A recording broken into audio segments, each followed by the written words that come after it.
السلام علیکم میرے تمام مسلمان بھائی اور بہنیں ٹھیک ہوں گی۔ آج ہم جادو ٹونے کے بارے میں کچھ آپ کو بتائیں گے کہ اللہ اور اس کے رسول کا کیا حکم ہے۔ اللہ کے رسول نے فرمایا جو بندہ جادو ٹونے کرتا ہے یا کرواتا ہے یا کرنے والے کی ہیلپ کرتا ہے تو اس سے اس وقت ایمان نکل جاتا ہے، وہ مسلمان نہیں رہتا، وہ کفر میں چلا جاتا ہے، کیونکہ جو انسانیت کو تکلیف دیتا ہے اس کا ایمان کے ساتھ کوئی تعلق نہیں ہوتا۔ مسلمان جو ہے وہ فرما بردار ہوتا ہے اللہ اور اس کے رسول کا، جو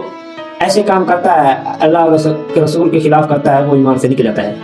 اور حضرت امام ابو حنیفہ رضی اللہ تعالی عنہ نے فرمایا جو بندہ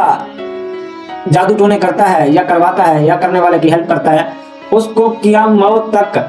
توبہ کی توفیق نہیں ملے گی۔ خدا را میرے مسلمان بھائیوں، میری بہنوں،